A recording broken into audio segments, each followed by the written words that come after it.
Life line.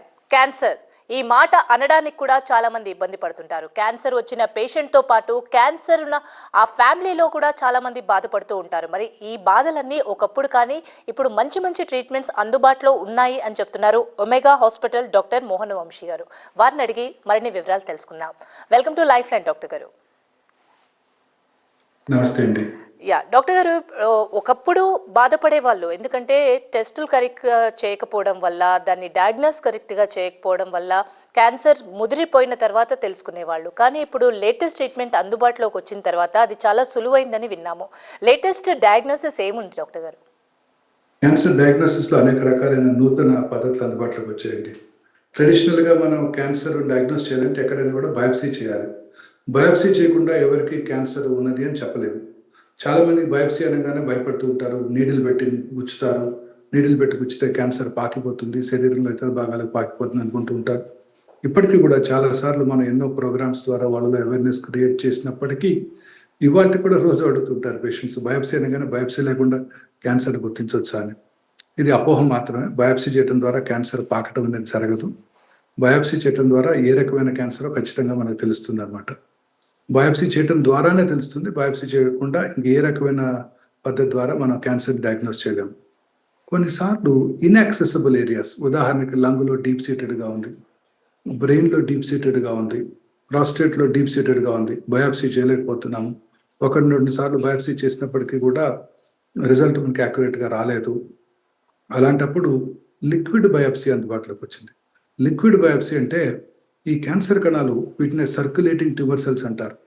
ఆ ట్యూమర్లోంచి ఇంట్రావైజేషన్ అవుతాయి అన్నమాట. బ్లడ్ వెసల్స్లోకి వెళ్తాయి, బ్లడ్ ఫ్లోలో ఉంటాయి. మన బాడీలో మిలియన్స్ ఆఫ్ డబ్ల్యూబీసీస్, బిలియన్స్ ఆఫ్ ఆర్బీసీస్, అలాగే ఫ్యూ అంటే 5 నుంచి 10-15 సర్క్యులేటింగ్ ట్యూమర్ సెల్స్ కూడా ఉంటాయి. అంటే రక్త ప్రవాహంలో ఉన్న ట్యూమర్ కణాలు. ఈ రక్త ప్రవాహంలో ఉన్న ట్యూమర్ కణాలని మనం ఐడెంటిఫై చేసే ఫెసిలిటీస్ ఇప్పుడు మనకి హైదరాబాద్లో అందుబాటులోకి వచ్చాయి. వీటిని సర్క్యులేటింగ్ ట్యూమర్ సెల్స్ లేదా సిటీసీస్ అంటాం. ఈ సర్క్యులేటింగ్ ట్యూమర్ సెల్స్ని ఐడెంటిఫై చేసి వాటిని టైప్ చేయడం ద్వారా ఎక్కడి నుంచి ఈ క్యాన్సర్ వచ్చిందో కూడా చెప్పగలం అనమాట. సో ఆంకాలజిస్ట్ ఆఫీస్లోనే 10 ml బ్లడ్ తీసుకొని ల్యాబ్కి పంపించినట్టయితే క్యాన్సర్ ఉందా లేదా తెలుసుకునే ఫెసిలిటీ ఇప్పుడు మనకు అందుబాటులోకి వచ్చింది. అదే కాకుండా ఈ సర్క్యులేటింగ్ ట్యూమర్ సెల్స్ని ల్యాబ్లో అంటే ఇన్విట్రోలో గ్రో చేసి అది ఏ రకమైన యాంటీ క్యాన్సర్ డ్రగ్కి లొంగుతుందో తెలుసుకునే ఫెసిలిటీస్ కూడా అందుబాటులోకి వచ్చాయి. దీన్నే ఆంకనామిక్స్ టెస్టింగ్ అంటారు. సో సింపుల్గా అనిపిస్తుంది కదండి. క్యాన్సర్ సెల్స్ని ల్యాబ్లో గ్రో చేసి, ఫర్ ఎగ్జాంపుల్ స్త్రీలలో యూరినరీ ఇన్ఫెక్షన్స్ వస్తాయి. ఏం చేస్తారు? యూరిన్ కల్చర్ తీసి చేయిస్తారు, సెన్సిటివిటీ ప్యాటర్న్ చూసుకుంటారు, ఏ యాంటీబయాటిక్స్ లొంగుతుందో తెలుసుకుంటారు, ఆ యాంటీబయాటిక్ తీసుకుంటారు. అలా క్యాన్సర్ సెల్స్ని కూడా ఇన్విట్రో ల్యాబ్లో గ్రో చేసి ఏ రకమైన యాంటీ క్యాన్సర్ డ్రగ్ లొంగుతుందో తెలుసుకునే ఫెసిలిటీస్ కూడా ఇప్పుడు అందుబాటులోకి వచ్చాయి. అలాగే బ్లడ్లో క్యాన్సర్ సర్క్యులేటింగ్ ట్యూమర్ సెల్సే కాకుండా సర్క్యులేటింగ్ ట్యూమర్ ఫ్రీ డిఎన్ఏ కూడా ఉంటుంది. ఆ ట్యూమర్ ఫ్రీ డిఎన్ఏని మనం కాంప్రహెన్సివ్ జీనోమిక్ ప్రొఫైలింగ్ చేయవచ్చు. ప్రస్తుతం సైంటిస్టులు ఏం బిలీవ్ చేస్తున్నారంటే, మన బాడీలో మనందరికీ తెలుసు అబౌట్ 22,000 ప్రోటాన్ కోడింగ్ జీన్స్ ఉంటాయి. ఆ 22,000 ప్రోటాన్ కోడింగ్ జీన్స్లో ఒక 500 to 600 ఆంకోజీన్స్ అంటే క్యాన్సర్ కారక జన్యువులు ఉన్నాయని సైంటిస్టులు ఇప్పుడు మనకి ఐడెంటిఫై చేశారు. ఆ క్యాన్సర్ కారక జన్యువుల్లో వచ్చే మ్యుటేషన్స్ ద్వారానే అన్ని క్యాన్సర్స్ వస్తాయి అని కూడా సైంటిస్టులు ఇప్పుడు గట్టిగా నమ్ముతున్నారు.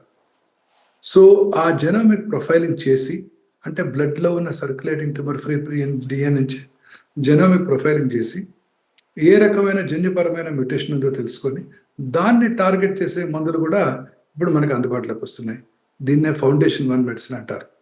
సో తద్వారా సింపుల్ బ్లడ్లోంచే సరే క్యాన్సర్ ఉంది లేనిది, ఆ క్యాన్సర్ ఏ రకమైన యాంటీ క్యాన్సర్ డ్రగ్కు లొంగుతుంది, అది ఆ క్యాన్సర్ ఏ రకమైన జన్యుపరమైన మ్యుటేషన్ వల్ల వచ్చింది, దాన్ని టార్గెట్ చేసే మందులు ఏమైనా ఉన్నాయా, డ్రగబుల్ మ్యుటేషన్ అంటారు, తెలుసుకునే ఫెసిలిటీస్ కూడా ఇప్పుడు అందుబాటులోకి వచ్చేసాయి. సో క్యాన్సర్ డయాగ్నోసిస్ మరింత సులువుతరం అయిపోయింది అనమాట ఇప్పుడు. అదే అంటే చాలా ఈజీగా కూడా ఉంది. చాలామంది మీరు అన్నట్టు టెస్టింగ్ వెళ్ళాలంటే కూడా చాలామంది భయపడుతూ ఉంటారు. కానీ ఇంత ఈజీ ప్రాసెస్ ఉంటే చాలా ఫ్రీగా వెళ్ళిపోవచ్చు. అయితే ఇందులో రీసెంట్ స్టేజింగ్ ఏమైనా ఉందా డాక్టర్ గారు? ఎందుకంటే స్టేజింగ్ అనేది కూడా చాలా ఇంపార్టెంట్ పేషెంట్. మీరు అన్నట్టు చాలా ఇంపార్టెంట్ అండి. మన cancer staging is the most important thing. ఇప్పుడు మన గూగుల్ మ్యాప్లో చూస్తున్నాము, మనం ఒక డెస్టినేషన్కి వెళ్ళాలి. డెస్టినేషన్ ఏంటంటే క్యాన్సర్ క్యూర్. క్యూర్ అనే డెస్టినేషన్కి వెళ్ళాలంటే మనం అసలు ముందు ఎక్కడున్నామో తెలుసుకోవాలి. దాన్నే స్టేజింగ్ అంటారు. మనం ఎక్కడున్నామో తెలియకుండా డెస్టినేషన్కి ఎలా వెళ్తాం, వెళ్ళలేము. సో ఈ cancer staging is very important అండి. క్యాన్సర్ స్టేజింగ్కి జనరల్గా పెట్ సిటీ స్కాన్ వాడుతూ ఉండేవాళ్ళు. ఓల్డెన్ డేస్లో సిటీ స్కాన్, ఆ తర్వాత కాలంలో గత 1.5 డికేట్స్గా పెట్ సిటీ స్కాన్ అందుబాటులోకి వచ్చింది. మనకి హైదరాబాద్లో కూడా గత 17 ఏళ్ళుగా పెట్ సిటీ స్కాన్ అందుబాటులో ఉంది. పెట్ సిటీ స్కాన్ అంటే హోల్ బాడీ సిటీ స్కాన్ చేస్తారు, హోల్ బాడీ పెట్ స్కాన్ చేస్తారు. సిటీ స్కాన్లో కనిపించే గడ్డలో జబ్బుందో లేదో పెట్ స్కాన్లో తెలిసిపోతుంది. అంటే ఇంక్రీజ్డ్ మెటబాలిక్ యాక్టివిటీ ఉంటుంది. ఉదాహరణకి సిటీ స్కాన్లో లంగ్లో చిన్న నాడ్యూల్ కనపడింది, known case of breast cancer patient. Next question, ఆ లంగ్లో ఉన్న నాడ్యూల్ క్యాన్సరా కాదా తెలుసుకోవడానికి పెట్ సిటీ చేసుకుంటాం. ఆ పెట్ స్కాన్లో దాంట్లో కనుక ఇంక్రీజ్డ్ మెటబాలిక్ యాక్టివిటీ ఉన్నట్టయితే క్యాన్సర్ ఉన్నట్టు. ఇప్పుడు కొత్తగా మనకి హైదరాబాద్లో గచ్చిబౌలిలో ఒమేగా హాస్పిటల్లో డిజిటల్ పెట్ సిటీ అందుబాటులోకి వచ్చింది. దీని యొక్క అడ్వాంటేజ్ ఏంటంటే this is artificial intelligence powered అనమాట. నార్మల్గా పెట్ స్కాన్ చేస్తున్నప్పుడు ఒక అప్రాక్సిమేట్లీ ఆ మెషిన్లో మనం ఎప్పుడు 12 to 14 minutes ఉండాల్సి ఉంటుంది. ఒక 10 millicurries ఆఫ్ FDG ఇంజెక్ట్ చేయాల్సి ఉంటుంది. ఇది artificial intelligence powered contactless positioning సిస్టమ్తో, 4 positioning system, increased field of విజన్తో ఈ ఎంటైర్ పెట్ స్కాన్ ప్రక్రియని 4 నిమిషాల్లోనే కంప్లీట్ చేయవచ్చు.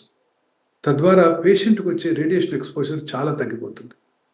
అండ్ డిజిటలైజేషన్ ద్వారా చాలా యాక్యురేట్గా క్యాన్సర్ని ఐడెంటిఫై చేయవచ్చు. అంటే twice that of any analog PET scan in the country ఈ డిజిటల్ పెట్ స్కాన్ ద్వారా మనం యాక్యురేట్గా ఐడెంటిఫై చేయవచ్చు. పెట్ స్కాన్ అంటే చాలా మందిలో భయంగా ఉంటుంది, రేడియేషన్ ఎక్స్పోజర్ ఎక్కువగా ఉంటుంది. ఇప్పటికీ చాలా మంది అడుగుతుంటారు, పెట్ స్కాన్ చేస్తున్నారు డాక్టర్ గారు, పెట్ స్కాన్ వల్ల వచ్చే రేడియేషన్ వల్ల క్యాన్సర్ వస్తుందేమో అని కూడా అడుగుతుంటారు. ఈ పెట్ సిటీ స్కాన్ కొత్తగా వచ్చిన డిజిటల్ పెట్ స్కాన్ ద్వారా ఇంతకుముందు ఇంతకుముందు అన్ని చోట్ల ఉన్న అనలాగ్ పెట్ సిటీ స్కాన్తో కంపేర్ చేసినట్టయితే 1/3 ద డోస్ ఆఫ్ రేడియేషన్, అంటే 8 millisieverts రేడియేషన్తోనే ఎంటైర్ పెట్ స్కాన్ కంప్లీట్ చేయవచ్చు. 3 minutesలో కంప్లీట్ చేయవచ్చు. 3 millicuries ఆఫ్ FDGతో కంప్లీట్ చేయవచ్చు. సో ఒరిజినల్ అనలాగ్ పెట్ స్కాన్స్తో కంపేర్ చేసినట్టయితే ఈ డిజిటల్ పెట్ సిటీ స్కాన్ ద్వారా అతి తక్కువ రేడియేషన్ ఎక్స్పోజర్తో చాలా యాక్యురేట్గా, చాలా సెన్సిటివ్ టెస్ట్, డిజిటలైజేషన్ ద్వారా సెన్సిటివ్గా ఉంటాయి. అతి చిన్న క్యాన్సర్ని కూడా మనం డయాగ్నోస్ చేసే అవకాశం ఏర్పడింది. మనందరికీ తెలుసు సిటీ స్కాన్ అంటే ఈ బ్రెయిన్కి, హెడ్ అండ్ నెక్ ఏరియాస్కి, నెక్లు అంటే మెడలో వాటిలోను, అలాగే ఎక్స్ట్రిమిటీస్ కాళ్ళు చేతుల్లో వచ్చే వాటిలోను, సాఫ్ట్ టిష్యూ సార్కోమాసు, అలాగే pelvis, bladder, prostate gland, uterus, ovaries, rectum, వీటికి సిటీ స్కాన్ కన్నా MRI is very accurate. Magnetic resonance imaging అంటాం, MRI ఇస్ వెరీ యాక్యురేట్. కానీ ఇంతకాలం ఇండియా మొత్తంలో పెట్ MRI అందుబాటులో లేదు. ఓన్లీ MRI చేసేవాళ్ళు లేదా పెట్ సిటీ స్కాన్ చేసేవాళ్ళు.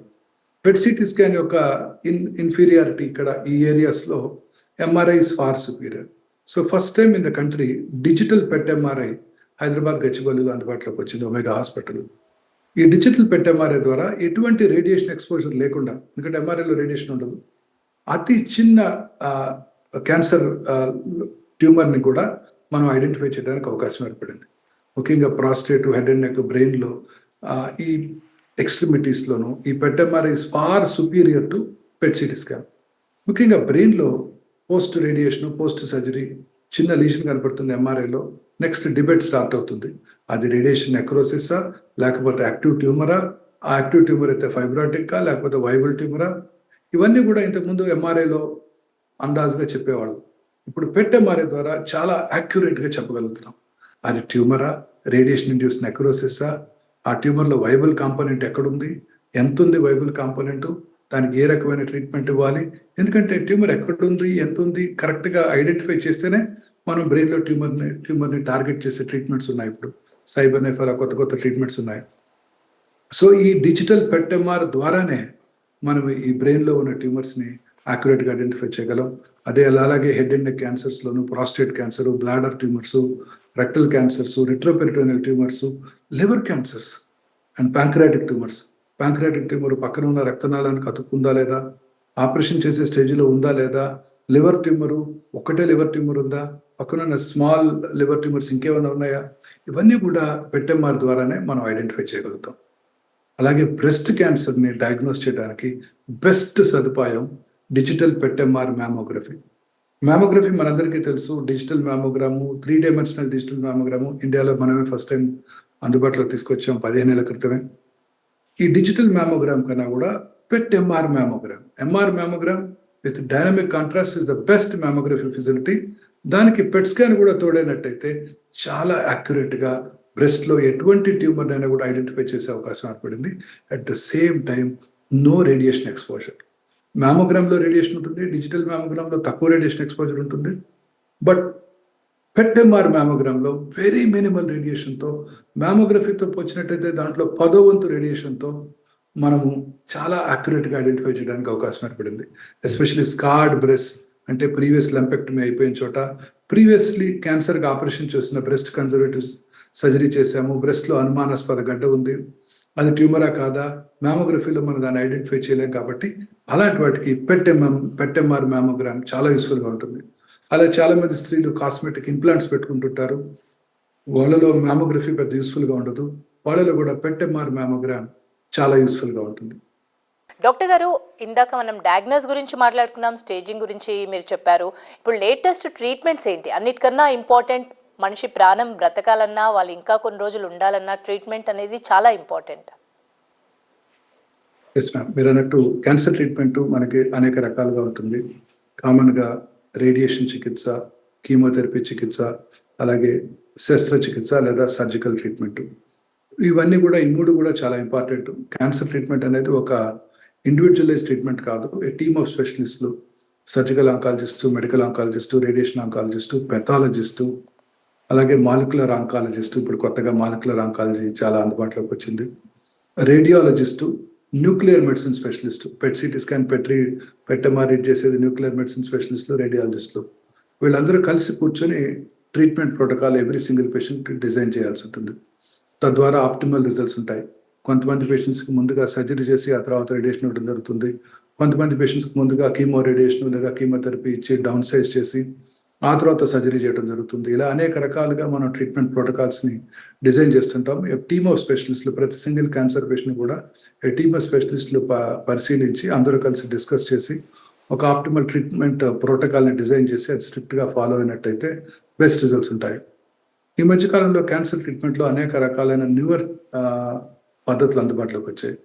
ముఖ్యంగా ఈ రేడియేషన్ ఆంకాలజీలో చూసినట్టయితే ఓల్డెన్ డేస్లో కోబాల్ట్ మెషిన్, ఆ తర్వాత లీనియర్ యాక్సలరేటరు, ఆ తర్వాత ఆర్క్ థెరపీ, ఆ తర్వాత వాల్యూమెట్రిక్ మాడ్యులేటెడ్ ఆర్క్ థెరపీ, అనేక రకాలైన థెరపీస్ అందుబాటులోకి వచ్చాయి. ఇప్పుడు కొత్తగా ఆర్టిఫిషియల్ ఇంటెలిజెన్స్తో పనిచేసే లీనియర్ యాక్సలరేటర్ అందుబాటులోకి వచ్చాయి. ఇప్పుడు ప్రపంచం అంతా కూడా it is moving towards artificial intelligence, కృత్రిమ మేధస్సు. ఫ్యూచర్లో మనిషి బ్రెయిన్ కూడా రిప్లేస్ చేసే ఒక స్కోప్ ఉన్నటువంటిది ఈ ఆర్టిఫిషియల్ ఇంటెలిజెన్స్. దీనివల్ల అడ్వాంటేజ్ ఏంటంటే మన బ్రెయిన్ కన్నా 10,000 to 20,000 టైమ్స్ ఫాస్ట్గా పనిచేస్తుంది. అండ్ మిస్టేక్స్, తప్పులు చేయదు. To err is human, but artificial intelligence generally doesn't make mistakes. So ఇక్కడ మనం రేడియేషన్ ఇస్తున్నప్పుడు, ఉదాహరణకి గర్భసంచి ముఖద్వార క్యాన్సర్ మీద రేడియేషన్ ఇస్తున్నాం. గర్భసంచి ముఖద్వారం వెనకాల మన రెక్టమ్ అంటే మలద్వారం ఉంటుంది, గర్భసంచి ముందు బ్లాడర్ ఉంటుంది. వీటి యొక్క సైజు, షేపు రోజు రోజుకి మారుతూ ఉంటాయి. ఉదాహరణకి వాళ్ళ ట్రీట్మెంట్ ప్లాన్ చేశాము, 2 రోజుల తర్వాత పేషెంట్కి కొంచెం కాన్స్టిపేషన్ ఉంటుంది. కాన్స్టిపేషన్ ఉన్నప్పుడు రెక్టమ్ ఎన్లార్జ్ అవుతుంది. రెక్టమ్ ఎన్లార్జ్ అయినప్పుడు సర్విక్స్ని కొంచెం ముందుకు పుష్ చేస్తుంది. కానీ ట్రెడిషనల్ రేడియోథెరపీ టెక్నాలజీలో ఎంతమంది ఎక్కడైతే రేడియేషన్ ఇచ్చామో అక్కడే ప్లాన్ చేస్తుంది. తద్వారా part of the radiation rectum మీద పడుతుంది, పార్ట్ ఆఫ్ ద సర్విక్స్ ఆ రేడియేషన్ నుంచి ఎస్కేప్ అవుతుంది. అందుకని అది అలా అవ్వకుండా ఉండటానికి బిగ్గర్ ఫీల్డ్స్తో రేడియేషన్ ప్లాన్ చేస్తారు. సో నార్మల్ ఆర్గన్స్ మీద కూడా ఎంతో కొంత రేడియేషన్ డోస్ పడి సైడ్ ఎఫెక్ట్స్ వస్తుంటాయి. ఈ కొత్త టెక్నాలజీలో ఈ యొక్క రేడియోథెరపీ మెషిన్లో ఇన్బిల్ట్ సిటీ స్కాన్ ఉంటుంది, దాన్ని హైపర్ సైట్ అంటారు.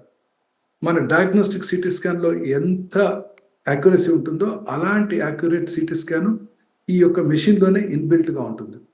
రేడియేషన్ ఇచ్చేటప్పుడు ఆ మెషిన్ ఈ ఆర్గన్స్ని విజువలైజ్ చేస్తుంది, అంటే చూస్తుంది రెక్టమ్ ఎక్కడుంది, సర్విక్స్ ఎక్కడుంది, బ్లాడర్ ఎక్కడుంది. తర్వాత ఇట్ హ్యాస్ ఆర్టిఫిషియల్ ఇంటెలిజెన్స్, ఆలోచిస్తుంది. రేడియేషన్ ప్లాన్ చేసిన రోజు ఆ రెక్టము, బ్లాడర్ ఎక్కడున్నాయి, ఇప్పుడు అదే దాంట్లో ఏమన్నా సైజులో ఏమన్నా వ్యత్యాసం ఉందా, మార్పు ఉన్నట్టయితే ఆ మార్పుని గమనిస్తుంది, అడాప్ట్ చేసుకుంటుంది, మళ్ళీ రీప్లాన్ చేస్తుంది రేడియేషన్ని కొత్త లొకేషన్కి, రీప్లాన్ చేసి దానికి రేడియేషన్ డెలివర్ చేసేస్తుంది. ఇదంతా కూడా 2 లేక 3 నిమిషాల్లో అయిపోతుంది. That is the power of artificial intelligence. అదే నార్మల్గా మనం అది కనుక ఇవాళ కాన్స్టిపేషన్ ఉంది, రేడియేషన్ డాక్టర్ గారి దగ్గరికి వెళ్ళి చెప్పి మళ్ళీ సిటీ స్కాన్ చేసుకొని రక్తం కొంచెం ముందుకుంది, మళ్ళీ రీప్లాన్ చేసి మళ్ళీ రేడియేషన్ ఇవ్వాలంటే 2 రోజులు పడుతుంది. ఇది 2 నిమిషాల్లో, ఆ 2 రోజుల్లో మనకి రేడియేషన్ కూడా రెక్టమ్ ఎంటీ అయిపోతుంది, కాన్స్టిపేషన్ కూడా తగ్గిపోతే నార్మల్ అయిపోతుంది. సో ఏ రోజుకు ఆ రోజు చూస్తూ, ఏ రోజుకు ఆ రోజు ఆలోచిస్తూ, అడాప్ట్ చేసుకుంటూ, ఎగ్జాక్ట్గా ట్యూమర్ ఎక్కడుందో ఆ ట్యూమర్ని ప్రిసైజ్గా టార్గెట్ చేస్తూ, ఏ రోజుకు ఆ రోజు ప్లాన్ చేసుకుంటూ డెలివర్ చేసే ఏకైక facility artificial intelligence powered linear accelerator భారతదేశంలో మొట్టమొదటిసారిగా గచ్చిబౌలి ఒమేగా హాస్పిటల్ అందుబాటులోకి తీసుకురావడం జరిగింది. మోర్ దెన్ 1 ఇయర్లో మోర్ దెన్ 1500 కేసెస్ మనం ఇక్కడ ట్రీట్ చేయడం జరిగింది with very very minimal complications. Radiation వల్ల వచ్చే కాంప్లికేషన్స్ అన్ని పక్కన ఉన్న నార్మల్ ఆర్గన్ మీద రేడియేషన్ పట్టడం వల్లే వస్తుంటాయి. దాన్ని మనం ఇక్కడ పూర్తిగా అవాయిడ్ చేయగలిగాం. That is the advantage of artificial intelligence. ఇంతకుముందు PET-MR, PET-CT కూడా అవన్నీ కూడా AI పవర్డ్. అందువల్లనే ఫాస్ట్గా మిస్టేక్స్ లేకుండా, ఎర్రర్ లేకుండా ప్లాన్ చేయగలుగుతాయి. ఇప్పుడు ఆలోచించండి, ద బెస్ట్ స్టేజింగ్ టెక్నాలజీ ఏంటి? PET-MR. ప్రపంచంలో best staging technology digital PET-MR. కరెక్ట్గా సర్విక్స్ ఎక్కడుంది, ట్యూమర్ ఎక్కడుంది, ట్యూమర్కి రెక్టమ్కి ఎంత డిస్టెన్స్ ఉంది, ట్యూమర్కి బ్లాడర్కి ఎంత డిస్టెన్స్ ఉంది, చాలా ప్రిసైజ్గా ఐడెంటిఫై చేసే ఏకైక ఫెసిలిటీ డిజిటల్ PET-MR. అలాగే best facility to treat cancer is AI powered linear accelerator. ఈ 2 కనుక మనం కంబైన్ చేసినట్టయితే ఎంత బెస్ట్ రిజల్ట్స్ మనం అప్టైన్ చేయగలమో చూడొచ్చు. ఈ PET-MR guided artificial intelligence powered radiotherapy, తద్వారా వెరీ మినిమల్ సైడ్ ఎఫెక్ట్స్తో టార్గెట్ని ఆల్వేస్ ప్రిసైజ్గా ఎయిమ్ చేస్తూ రేడియేషన్ ఇచ్చే ఫెసిలిటీ ఇది ఒక్కటే. PET-MR, డిజిటల్ PET-MR గైడెడ్ కృత్రిమ మేధస్తో పనిచేసే లీనియర్ యాక్సిలరేటర్. ఇది దీని అడ్వాంటేజ్ అనమాట. ఇలా చేయటం వల్ల చాలా మినిమల్ సైడ్ ఎఫెక్ట్స్తో శరీరంలో ఏ బాడీలోనే ట్రీట్ చేయగలుగుతాం. ఉదాహరణకి బ్రెయిన్లో ట్యూమర్ ఉంది, రేడియేషన్ స్టార్ట్ చేసినప్పుడు ట్రీట్మెంట్ స్టార్ట్ చేసినప్పుడు ట్యూమర్ సైజు 4 సెంటీమీటర్లు ఉంది. 5-6 రేడియేషన్స్ అయ్యాక ట్యూమర్ సైజు 3 సెంటీమీటర్లు తగ్గిపోయింది. మనం మామూలుగా పాత రేడియేషన్ ఫీల్డ్కే రేడియేషన్ ఇవ్వడం జరుగుతుంటుంది. ఇక్కడ ఏం చేస్తుందంటే ఈ ఆర్టిఫిషియల్ ఇంటెలిజెన్స్ బాడీ నాకు సైజు తగ్గిందని గమనించి దాని ఫీల్డ్ సైజుని మాడిఫై చేసుకొని ఆ 3 సెంటీమీటర్ల పార్ట్కే రేడియేషన్ ఇస్తుంది. తద్వారా పక్కన ఉన్న మోస్ట్ సెన్సిటివ్ నార్మల్ బ్రెయిన్ మీద రేడియేషన్ అవాయిడ్ చేస్తుంది. Recurrent tumours, recurrent pelvic tumours, small pancreatic tumours, prostate cancers, liver tumours చాలా యాక్యురేట్గా AI పవర్డ్ లీనియర్ యాక్సిలరేటర్తో మనం ట్రీట్ చేయగలుగుతాం. అలాగనే సైబర్ నైఫ్ అంటే కత్తి లాంటి కత్తి, బట్ కత్తి కాని కత్తి, అది కూడా మన ఒమేగా హాస్పిటల్లోనే అందుబాటులో ఉంది. ఇది కూడా బ్రెయిన్ ట్యూమర్స్కి ఎస్పెషల్లీ మామూలుగా ఈ రేడియేషన్ 15 to 20 days 30 days ఇస్తుంటారు. ఈ సైబర్ నైఫ్ ప్రిసైజ్గా టార్గెట్ చేస్తుంది. అమెరికన్స్ వాడే క్రూయిజ్ మిసైల్ లాగా ప్రిసైజ్గా ఎనిమి టార్గెట్ని ఎట్లా టార్గెట్ చేస్తుందో అదే టెక్నాలజీ సైబర్ నైఫ్లో క్యాన్సర్ సెల్ని టార్గెట్ చేయడానికి ఉపయోగిస్తారనమాట. తద్వారా పక్కన ఉన్న నార్మల్ టిష్యూ మీద ఎటువంటి రేడియేషన్ డోస్ పడకుండా, ఫ్రాక్షన్ ఆఫ్ ఎ మిల్లీమీటర్ కూడా పక్కన దాని మీద పడకుండా ఇది స్టీరియోటాప్టిక్ రోబోటిక్ రేడియేషన్ డెలివరీ సిస్టమ్. మనుషులు తప్పులు చేయొచ్చు కానీ ప్రీ ప్లాన్ రోబోట్స్ తప్పులు చేయవు.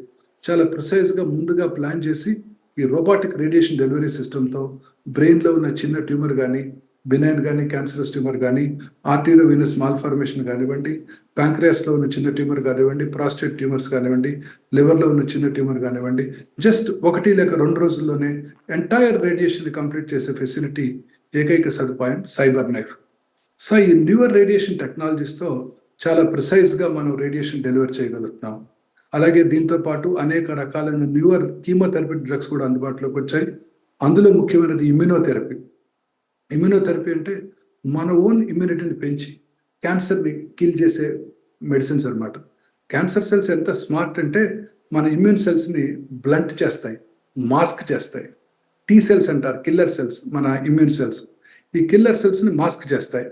మాస్క్ చేసేసి క్యాన్సర్ పెరిగిపోతూ ఉంటుంది.